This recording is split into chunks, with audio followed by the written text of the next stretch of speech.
tertarik dengan swing tadi ya, teori swing yang disampaikan oleh Pak Solihin. Kalau kita lihat ke arah mana pemikiran Pak Safruddin Prayoganegara, memang kalau Pak Solihin letakkan tadi itu kelihatan banyak idenya itu mengarah ke sosialisme. Di Islam itu di tengah. Kemudian pendapat beliau itu lebih mengarah ke sosialisme terkait dengan ya mungkin ini disebabkan karena poros dari ide beliau itu adalah ekonomi ya. Nah, poros dari ide beliau itu adalah etika. Nah, etika ya. Nah, jadi etika ini mungkin menurut beliau yang sangat bermasalah itu adalah di ekonomi kapitalisme. Nah, karena etika beliau ini, beliau fokus di etika beliau itu adalah tentang teori penindasan tadi. Nah, sementara sosialisme juga sangat anti pada penindasan. Nah, tapi memang ada perbedaan. Kalau dalam kajian Daum Raharjo, sosialisme Marxis dan sosialisme religius. Nah, ada beberapa hal dari sosialisme yang Safruddin juga menolaknya dan membangun teori sosialisme dengan menggunakan dasar etika Islami. Ya, silakan kami buka kembali teman-teman untuk memberikan tanggapan ataupun pertanyaan. Baik, bertanya Pak. Assalamualaikum. Pak Yafis dulu kayaknya suaranya besar tuh. Ya. Saya bertanya. Boleh Pak Yafis dulu ya. Saya dulu ya. Pak Redmi berikutnya ya. Pak Yafis dulu. Oke, baik. Bismillahirrahmanirrahim. Assalamualaikum warahmatullahi wabarakatuh. Pak Hafaz, Bapak Ibu sekalian, kawan-kawan sekalian yang berbahagia, senang ini bisa bergabung. Pak Adi Rahman sehat ya? Alhamdulillah sehat. Assalamualaikum Pak Yafis. Ya, kita kemarin juga baru dapat sharing dari Pak Adi, luar biasa juga ini.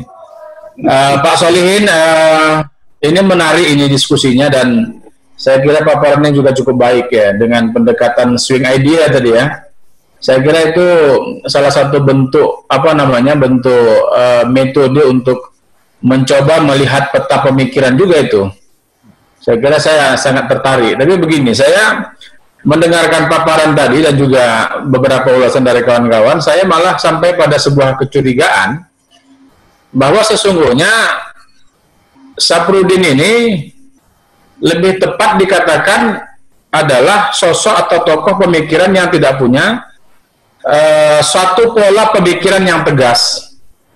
Jadi kalau tadi Pak Dawam mengatakan beliau itu adalah sosialis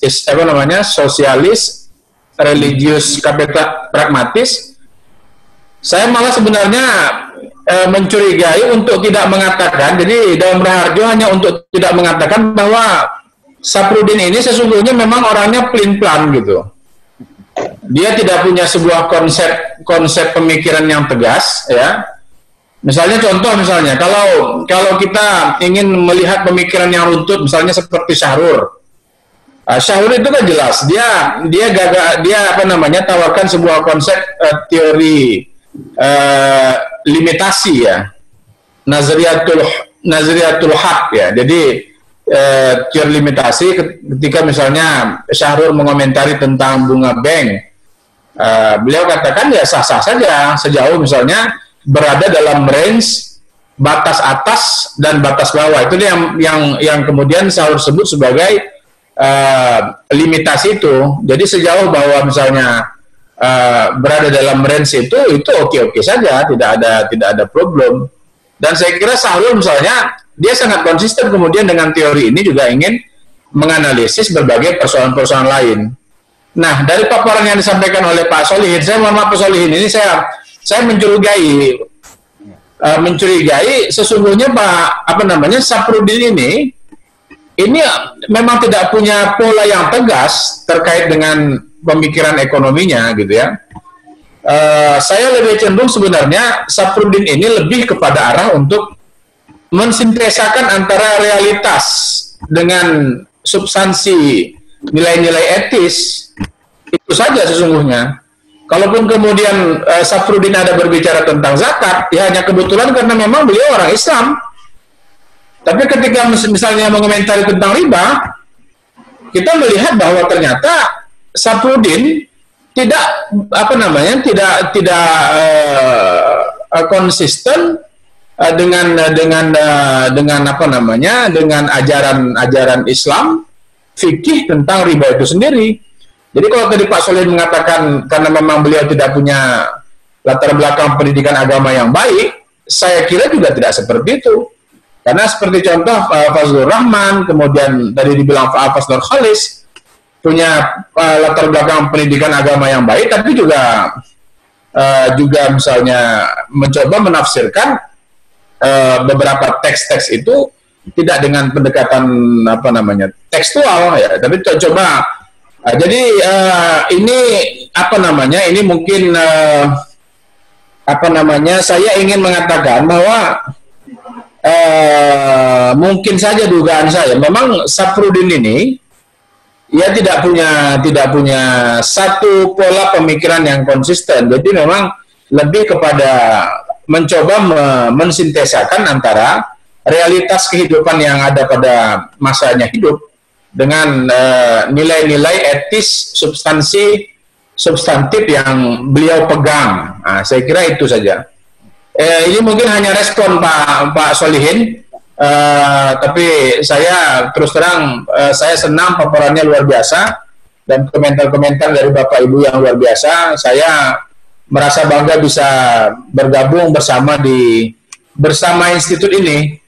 Walaupun sesungguhnya saya baru tahu belakangan ini Pak Hafaz teman lama saya, tapi beliau ini tidak pernah menginfokan informasi apapun tentang bersama institut. Jadi saya agak marah ini sama Pak Hafaz.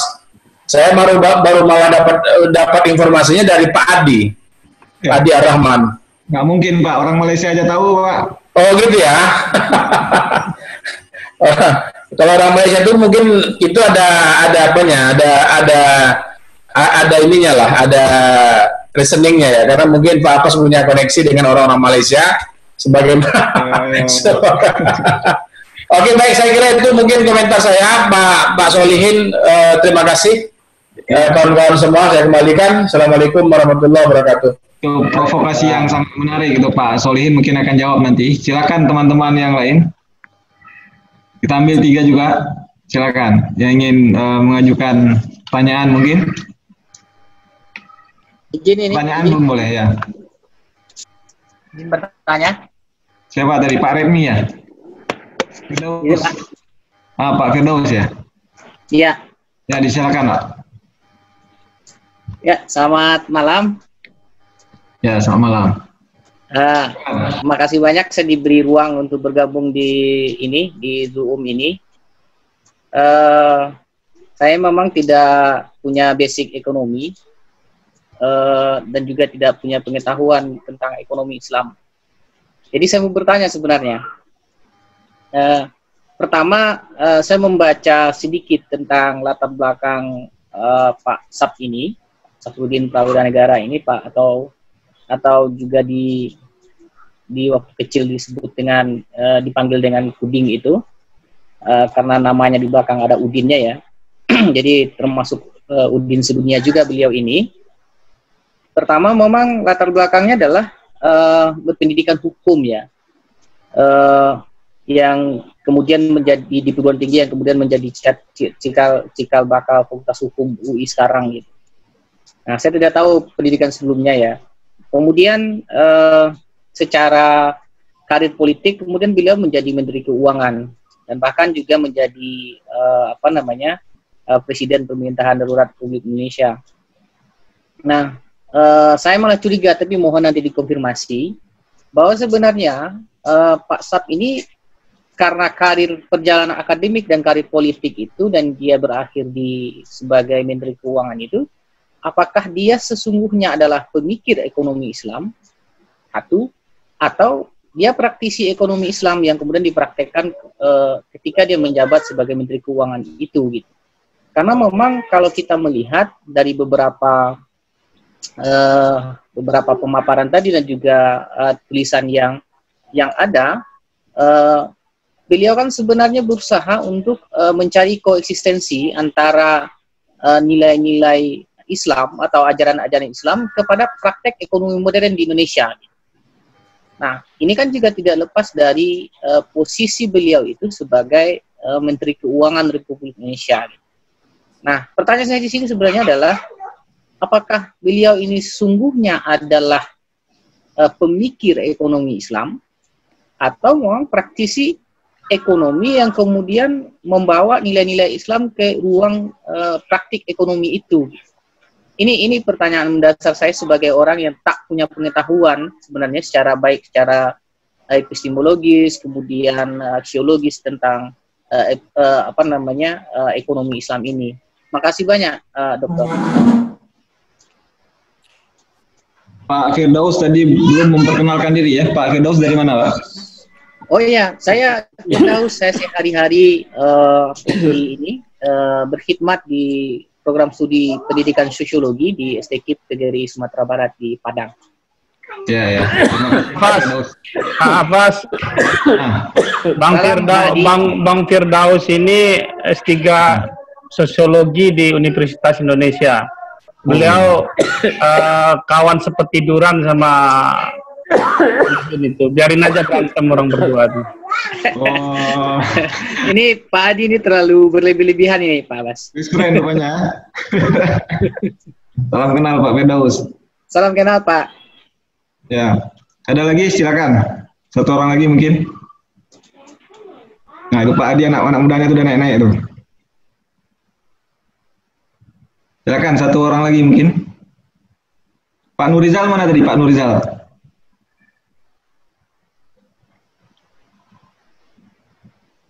Pak Nurizal atau Pak Kamarudin? Silakan mungkin teman-teman bagi yang ingin bertanya, satu pertanyaan lagi dibolehkan. Kalau tidak kita minta respon Pak Solihin. Silakan Pak Solihin. Ya, menarik ya dua penangkap tadi. Saya kira Pak Dr. Muhammad Yafis ya, saya pernah bertemu sama beliau ini ketika beliau memberikan materi kurikulum di IAIN Curup ya. Itu pula yang kemudian mendasari saya kenapa justru saya menggunakan pendekatan swing, bukan totem. Kalau kita pakai teorinya Smaxson itu ya. Kenapa? Karena memang Saprudin Prawira Negara ini idenya terus berpindah.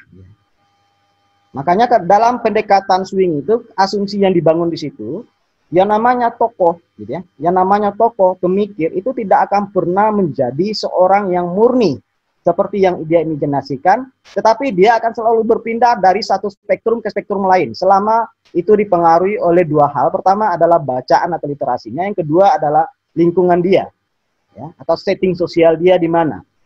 Nah, makanya kemudian pendekatan swing ini kita gunakan untuk melihat perubahan atau peralihan atau transformasi dari satu ide ke ide lain, sehingga itu kita menemukan ada relasi yang cukup kuat, baik itu Islam dengan sosialis sebagai sebuah nalar atau Islam dengan kapitalisme, ya.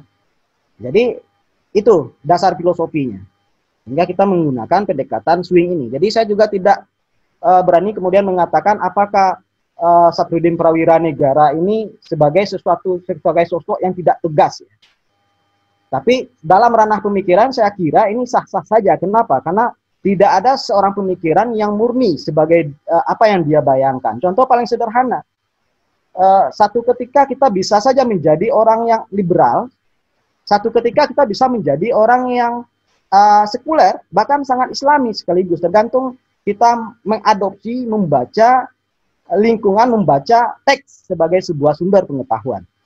Nah, itulah kemudian dasar asumsi dari sebuah swing analisis. Sentilan dari teman saya tadi, jadi Pak Firdaus ini termasuk salah seorang pendekar sosiologi di Sumatera Barat. S1-nya sosiologi UNAN, kemudian dia S2-nya UNAN, kemudian hijrah ke Jakarta, mengambil sosiologi juga.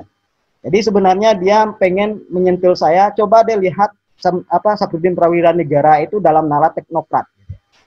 Maka kita harus beranjak pada nalar sosiologis. Jadi memang pertanyaannya mengeliti apakah sebenarnya dibela oleh Safruddin Perwira Negara ini? Apakah ekonomi Islam atau justru dia membela status quo dia sebagai seorang teknokrat waktu itu? Karena logika yang dibangun oleh teknokrat sesungguhnya adalah bagaimana pengetahuan, ya, pengetahuan itu dijadikan sebagai sebuah pengalaman untuk mempertahankan kebijakan-kebijakan yang dia bangun sebagai seorang menteri. Ya. Maka, kalaupun dia kemudian mengambil ide sosialisme untuk membela kebijakannya, saya kira harus kita pahami dalam makna itu ya, dalam konteks dia sebagai seorang teknokrat.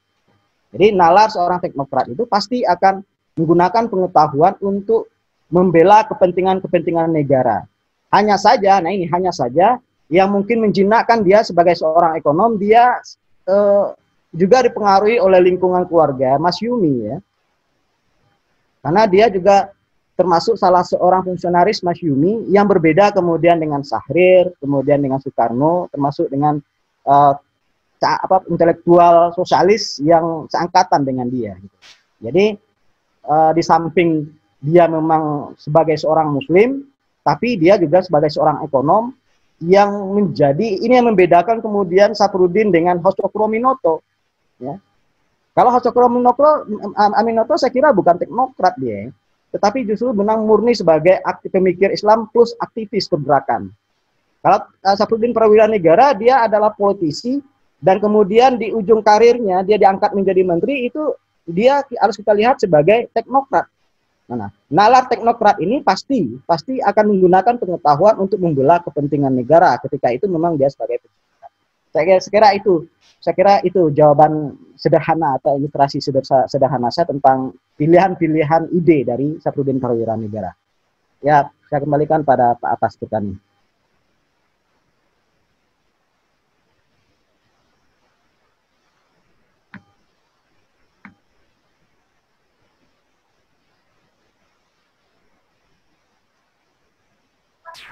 Pak Afas, unmute dulu.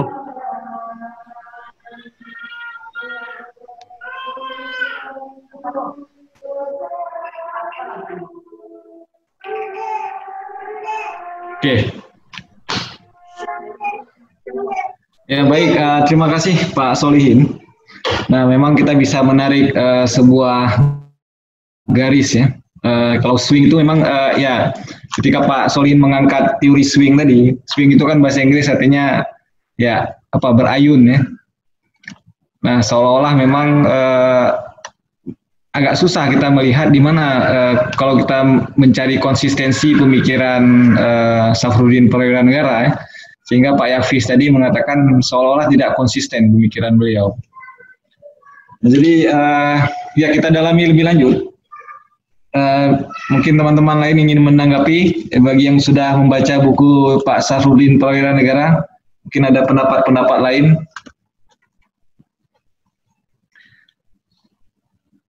Nah, beliau berangkat dari teknokrat ya Pak Solihin ya. Beliau seorang teknokrat yang pragmatis. Nah, kemudian tapi lingkungan mempengaruhi beliau karena beliau dibesarkan di lingkungan Masyumi.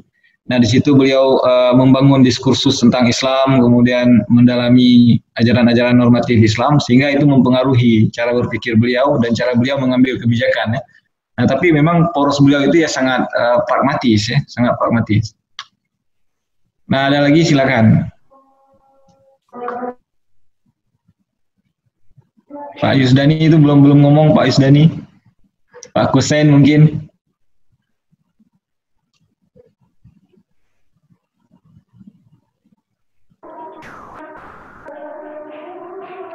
Pak Afas. Ya, Pak Adi dulu lah, silakan Pak Adi.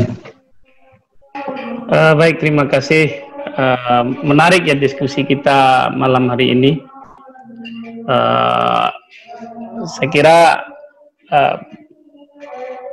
Bang Solihin ini berhasil memantik kita untuk berpikir sedikit keras siapa dan bagaimana sih sosok Safruddin Prawira Negara ini seperti itu. Tadi kalau Bang Solihin melihatnya dari swing ideas gitu ya. Saya coba melihatnya itu dari posisi beliau sendiri seperti itu. pertama perlu kita pahami bahwa pada saat beliau menyampaikan ide pertarungan atau hiruk pikuk antara sosialisme kapitalisme itu belum berakhir seperti itu, belum berakhir, malah menjadi awal dari semangat itu tumbuh ketika Soekarno sendiri memilih jalur berusaha membuat sintesis antara nasionalisme, komunisme, dan Islam itu sendiri. Nah, Safruddin agaknya dia juga berusaha untuk ikut dalam perdebatan wacana itu. Nah, yang jadi menarik adalah ini saya coba mengutip ya dari analisis Dewan Raharjo lebih lanjut. Safruddin Prawiranegara adalah sosok yang pragmatis, corak pemikiran ekonominya itu neoklasik ya, yang artinya boleh dikatakan ya model liberal, model Adam Smith yang sedikit soft seperti itu, yang sedikit soft terhadap peran negara. Nah, Safruddin pernah beberapa kali berdebat dengan Sumitro Joyo Hadikusumo terkait beberapa kebijakan yang harus diambil oleh negara. Nah, misal Safruddin lebih setuju dengan ide liberalisasi perbankan, sedangkan Sumitro justru menolak. Sumitro fokus bagaimana industrialisasi dilakukan. Nah, Safruddin fokus bagaimana sektor perbankan, sektor uang itu diperkuat. Nah, kalau dikatakan murni neoklasik ternyata tidak juga. Jadi memang sosok Safruddin ini sosok yang sangat pragmatis ya, pragmatis. Sehingga gagasannya itu betul-betul tidak bisa berhenti dari satu titik saja gitu. Sehingga dia selalu berswing seperti itu. Nah, kalau kita kontekstualisasikan untuk hari ini seperti itu, apakah gagasan atau cara berpikir yang seperti itu bisa menjadi instrumen untuk pengembangan ekonomi Islam hari ini? Kalau kita masuk ke ranah epistemologi ya, karena kemarin Pak Yafis juga menjelaskan ada yang menggunakan pendekatan yang ideal, kemudian ada yang pendekatan yang liberal, kemudian ada yang pragmatis. Nah, apakah ya faktanya hari ini pragmatisme itu menjadi dominan ya? Nah, artinya apa? Kalau kita belajar dari Safruddin Prawiranegara, artinya pragmatisme dari sisi gagasan atau pendekatan tadi itu sudah hal biasa digunakan. Nah, barangkali Bang Solihin bisa stressing lebih jauh bagaimana semestinya kita menggunakan pragmatisme ini, melihat pragmatisme ini. Karena satu sisi kita tidak bisa juga mau mengutuk keadaan pendekatan yang pragmatis, karena betul-betul di dunia aksiologis orang berhadapan antara pertarungan antara tuntutan pasar gitu dengan kebutuhan bisnis. Apalagi terjun payungnya ekonomi Islam ini adalah di ranah jantungnya kapitalisme, yaitu perbankan. Nah, jadi menurut saya untuk konteks kita hari ini, bagaimana kita merefleksikan cara pandang atau metode yang pragmatis itu untuk bicara ekonomi Islam hari ini. Apakah kita kalau pragmatismenya Safruddin bisa kita lihat kan coraknya dia antara sosialisme kemudian dengan kapitalisme. Nah, hari ini kan kita diskusi tentang sosialisme itu seperti apa. Bahkan sebelumnya kita udah diskusi juga bagaimana Kahrudin Yunus justru mengeluarkan terma bersamaisme. Nah, seperti itu. Barangkali itu yang ingin saya Bang Solihin mengeksplor lebih jauh. Bagaimana kita menyikapi diskursus pragmatis dalam metodologi ekonomi Islam ini. Terima kasih.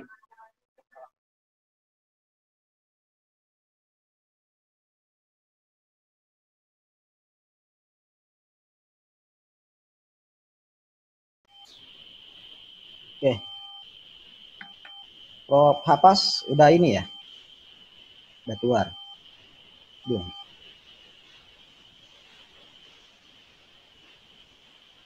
Oke, langsung saja mungkin karena Prof. Hapas mungkin lagi sholat atau gimana ya. Pragmatis saya kira di dalam diri Safruddin Prawira Negara itu bukan dalam makna sebagai ideologi ya, tetapi sebagai sikap pengetahuan. Karena sebagai pemikir saya kira sikap pengetahuan ini juga juga bisa kita apresiasi terkait memang posisinya pada konteks dia melahirkan pemikiran itu seperti apa gitu ya. Nah, tadi saya sudah tegaskan bahwa sesungguhnya memang teknokrat. Nah, hari ini kalau kita lihat atau kita hubungkan dengan realitas, maka apa yang digugat oleh Safruddin Prawira Negara tentang bunga dan riba, saya kira menarik ya. Dia kan sebenarnya mengugat apa sih bedanya ketika seseorang mengambil keuntungan jual beli tunai besar ya, justru lebih besar daripada orang yang mengambil keuntungan dengan mengambil bunga dari jual beli kredit misalnya, atau dalam bahasa perbankannya murabaha. Ketika orang mengambil keuntungan lebih besar dari sistem kredit, sangat besar dari keuntungan jual beli tunai misalnya, justru menurut dia tidak ada bedanya gitu loh, sama-sama eksploitatif. Nah disinilah kemudian dapat kita lihat dan menegaskan bahwa sesungguhnya memang dalam merumuskan aksioma ekonomi dia melepaskan diri dari nalar-nalar mainstream yang ada pada ulama-ulama klasik atau fikih klasik.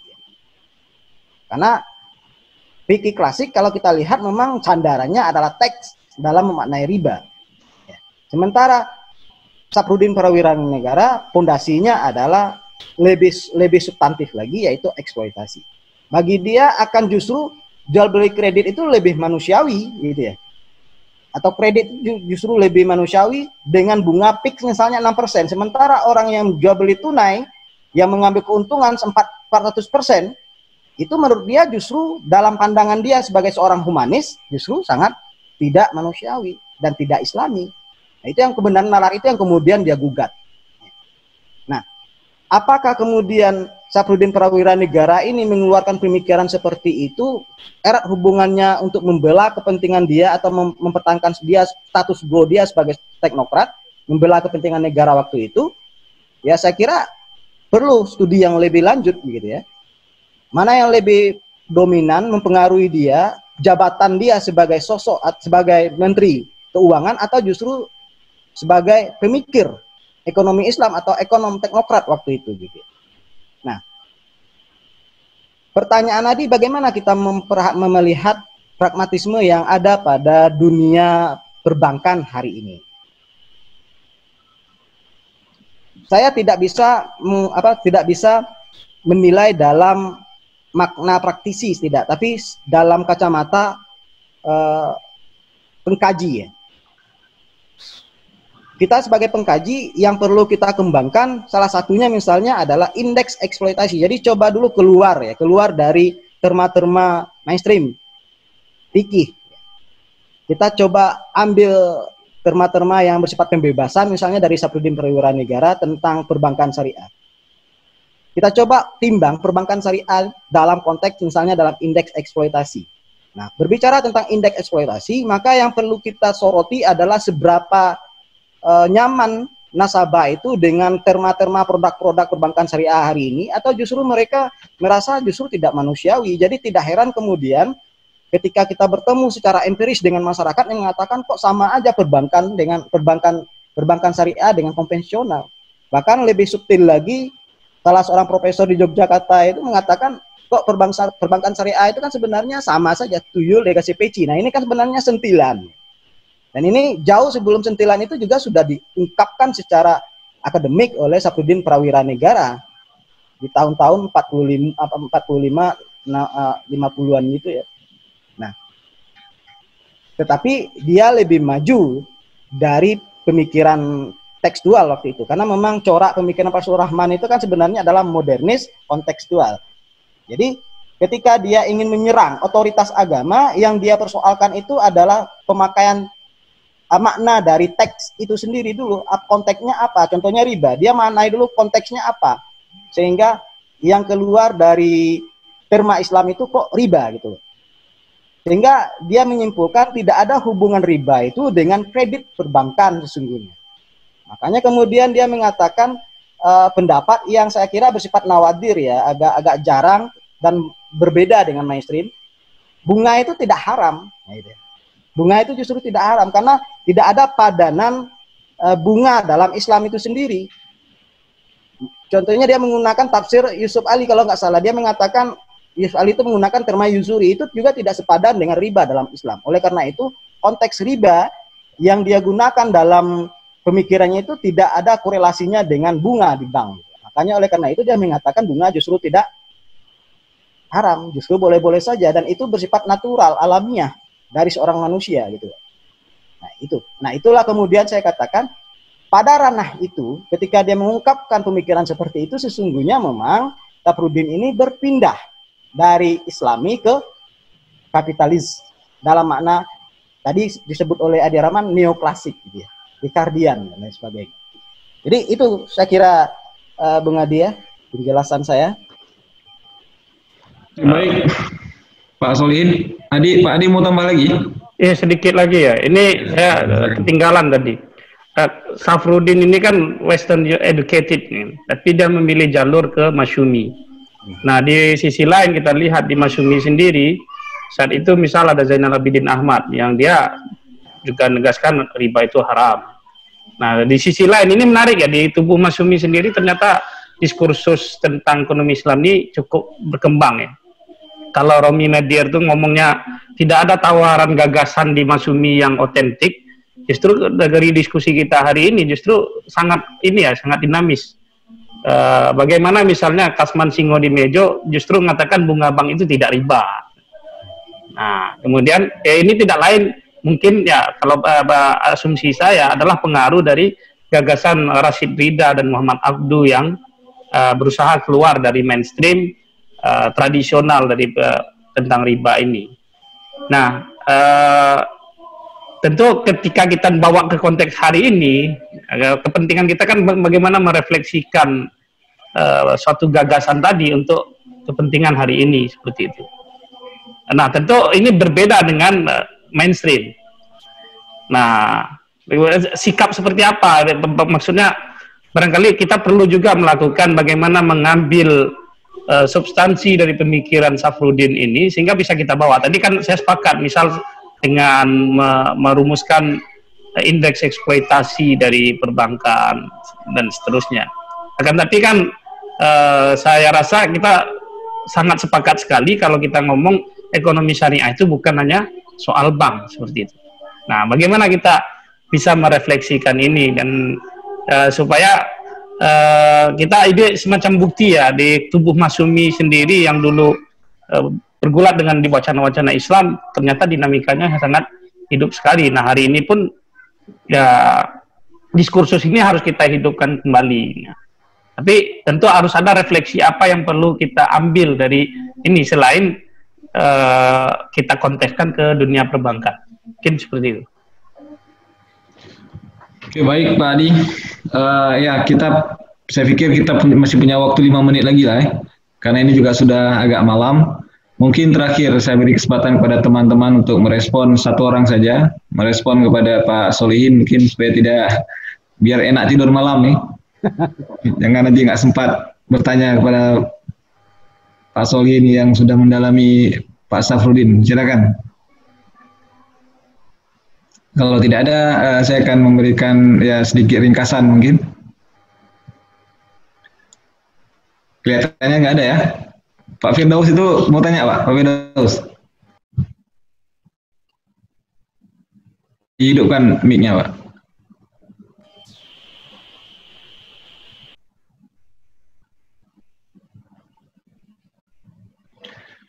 Oke, baik, kelihatannya tidak ada Pak Solihin ya. Nah, tadi apa yang terakhir saya menyambung disampaikan oleh Pak Adi Rahman ini sangat menarik ya. Jadi kelihatannya beliau ingin berpegang bahwa hukum dan etika itu tidak bisa dipisahkan. Jadi law and ethics in Islam itu tidak bisa diseparasikan ya. Nah, ini juga pandangan Fazlur Rahman, karena beberapa hari yang lalu saya mengkaji ide-ide Fazlur Rahman. Nah, inti dari pemikiran Fazlur Rahman juga dalam tulisan beliau law and ethics ya, etika dan hukum dalam Islam itu sangat erat kaitannya. Artinya ketika kita mencabut etika dalam hukum, sesuatu itu masih kita anggap sah ataupun halal, tapi sebenarnya sudah tidak beretika. Nah, ini sudah jauh dari keinginan hukum ya. Nah, hukum dalam Islam itu harus dipahami dalam dua konteks ya. Harus dipahami dalam konteks kebolehan dan harus dipahami dalam konteks kebaikan. Jadi kebolehan dan kebaikan itu menyatu ya, tidak bisa dipisahkan. Nah, di sini saya coba ambil di buku ini ya, buku Ekonomi dan Keuangan, Makna Ekonomi Islam halaman 401. Nah, beliau di sini membawa analogi begini ya. Jadi jual beli itu kan halal ya, keuntungan yang diperoleh dari jual beli itu halal. Nah, tetapi bisa saja jual beli ini mengarah ke riba. Kenapa? Karena jual beli yang dikatakan halal itu adalah ya kullu bai'in mabrurin ya. Setiap jual beli yang mabrur. Ya, jual beli yang mabrur ini bagaimana? Ya, jual beli yang beretika. Artinya ketika keuntungan itu diambil, keuntungan itu keuntungan yang etis, yang sesuai dengan nilai-nilai ya, tidak ada paksaan, tidak ada penipuan, tidak ada penghisapan. Nah, jadi dalam konteks ini keuntungan yang tidak diambil dengan cara-cara yang mabrur, nah itu sudah mengarah ke riba. Nah, jadi beliau memperluas arti riba. Riba ini bukan dalam transaksi pinjam-meminjam ya, seperti yang dipahami saat ini, pinjam-meminjam dengan lebihan saja. Tetapi riba ini juga bisa terjadi dalam konteks ekonomi, aktivitas ekonomi yang lain, ya, termasuk aktivitas ekonomi jual beli. Nah, jual beli yang tidak sesuai dengan prinsip etika Islam, nah secara legalnya mungkin sah, tapi secara etisnya itu tidak sah, mengarah ke riba. Nah, jadi itu yang mungkin selama ini juga luput ya di dalam praktek perbankan syariah ataupun ekonomi syariah kontemporer. Kita terlalu terfokus pada legal forms ya, pada formalitas hukum, tapi lupa pada substansinya. Nah, substansi pengharaman riba itu kembali kita diingatkan oleh Safruddin Prawanegara adalah the exploitation par home the home. Nah, itu Pak Solihin yang bisa bilang dengan fasih itu. Nah, jadi inti dari ekonomi itu adalah etika ini. Jadi swing tadi itu karena dia mengarah di tengah-tengah, karena Islam itu yang sangat jelas posisi etika itu ya, dibandingkan dengan sosialisme dan kapitalisme. Mereka ada etika, tapi etika mereka tidak jelas. Nah, Islam itu sangat jelas di dimensi etikanya. Nah, ini yang dipertegas oleh Pak Safruddin Prawanegara. Jadi beliau mungkin mencari jalan tengah antara Islam, kapitalisme dan sosialisme itu melalui nilai-nilai etika tadi. Karena itu ketika beliau mengemukakan etika ini ada sedikit perbedaan dengan pendapat para ilmuwan yang cenderung ke arah fikih dan pendapat ilmuwan Islam yang cenderung ke arah ekonomi ya. Nah, mungkin demikian kesimpulan yang dapat saya ambil. Kita tutup dengan Pak Solihin memberikan tanggapan terakhir. Silakan Pak Solihin. Ya, terima kasih Prof. Hafaz Furqani. Belum ini sedikit boleh? Ya. Apa itu? Pak Firdaus, silakan. Pak Firdaus, ya silakan. Yang penting Pak Firdaus enak tidur malam ini. Kalau nanti diteror saya dengan WA nanti diterornya ini. Iya, betul. Enggak, ini saya pertama berterima kasih dulu ke Pak Adi ini yang sudah mendukung saya gitu. Maksudnya mendukung saya untuk memaksa Solihin untuk mengatakan bahwa sebenarnya Pak Sab ini adalah seorang praktisi. Tadi sudah agak sedikit berkilah Solihin mengatakan sebagai teknokrat, ya. Tapi Adi kemudian memaksanya. Makasih Adi. Saya juga mengikuti sebenarnya ada sedikit arah tadi juga disampaikan oleh Dr. Hafaz ya, bahwa sebenarnya di ekonomi itu mesti ada persoalan-persoalan etik. Gitu. Nah, menyimak ke apa yang dilakukan oleh Pak Sap dengan menarik nilai-nilai Islam, ke wilayah praktek ekonomi sebagai di posisi beliau sebagai seorang teknokrat atau praktisi perbankan, taruhlah bukan praktisi perbankan, sebagai teknokrat dan posisinya sebagai Menteri Keuangan, jangan-jangan ini bisa menjadi diskursus yang lebih luas. Sebenarnya Pak Asap mempraktekkan ekonomi moral gitu, yang menjadi diskursus di kalangan pemikir sosiologi ekonomi. Kalau di kita kan sering diterjemahkan itu moral ekonomi. Sebenarnya ini tidaklah terjemah yang pas sebagai moral ekonomi, karena pada prinsipnya ekonomi moral ini kan menarik praktek-praktek ekonomi, membawa nilai-nilai ideologis, apakah itu agama, keyakinan, kepercayaan dan segala macam itu ke praktek-praktek ekonomi. Dan saya melihat Pak Asap ini melakukan itu. Tapi ini mungkin bisa menjadi menjadi diskursus kita bersama, apakah ini pas kita menempatkan bahwa sebenarnya Pak Asap ini mempraktekkan ekonomi moral tadi itu di dalam posisi beliau sebagai Menteri Keuangan di era saat itu. Nah, kembali lagi ke Solihin, jangan-jangan dugaan saya benar. Makasih. Silakan Pak Solihin, sudah dikembalikan kepada Pak Solihin. Silakan sambil ditutup Pak Solihin ya. Iya, terima kasih. Pak Firdaus ini memang dari dulu itu paling pintar mencari benang merah. Pintar mencari benang merah. Tesis yang ingin saya kemukakan, dan saya kira ini menjadi misi profetik kita sebagai pengkaji ekonomi Islam. Hari ini ekonomi Islam itu nyaris hanyut dalam nalar-nalar yang murni mainstream ya. Sehingga kita lupa pada harta warisan yang kita punya di Indonesia. Makanya salah satu dari misi penting saya kira ekonom Indonesia itu adalah menggali, kemudian menawarkan body of knowledge ekonomi Islam dari tokoh-tokoh yang lahir dari konteks keindonesiaan. Ya. Sehingga paling tidak body of knowledge yang sudah diperkenalkan oleh tokoh-tokoh asli Indonesia ini paling bisa mewarnai bangunan ekonomi secara umum, ya. Paling tidak menjadi ikut dalam percaturan epistemologi yang sedang dibangun dan belum tuntas hari ini di dalam. Karena saya kira ini mungkin tidak bisa selesai satu generasi atau dua generasi, tapi harus dimulai untuk bagi kita bersama ya. Dan menjadi tugas kita bersama saya kira untuk menggali khasanah yang hampir terkubur ini ya. Karena memang banyak faktor, baik itu faktor yang bersifat perang wacana, yang hari ini negara itu justru didominasi oleh nalar neolif ya. Melalui lingkar-lingkaran universitas yang lahir dari luar negeri kemudian masuk ke pemerintahan sehingga tidak lagi menjadi kiblat ekonomi Islam itu sendiri gitu ya. Itu statement saya. Jadi kita menawarkan body of knowledge ekonomi Islam itu berasal dari yang genuine Indonesia, sehingga paling tidak itu menjadi pertimbangan wah ternyata jauh sebelum wacana ekonomi Islam itu muncul sebagai sebuah sen di era 70-an, ekonomi Islam itu sebenarnya sudah bertarung dalam wacana body of knowledge-nya ekonomi Islam. Sekira itu Prof. Terima kasih atas undangannya dari Bersama Institut. Mudah-mudahan berkah buat kita semua. Assalamualaikum warahmatullahi wabarakatuh. Waalaikumsalam warahmatullahi wabarakatuh. Terima kasih Pak Solihin. Terima kasih Bapak Ibu sekalian yang telah hadir pada malam ini. Insya Allah bergabung lagi di acara berikutnya. Tokoh berikutnya nanti akan disampaikan oleh Pak Adi Ar-Rahman. Kita tutup acara kita dengan mengucap hamdalah. Assalamualaikum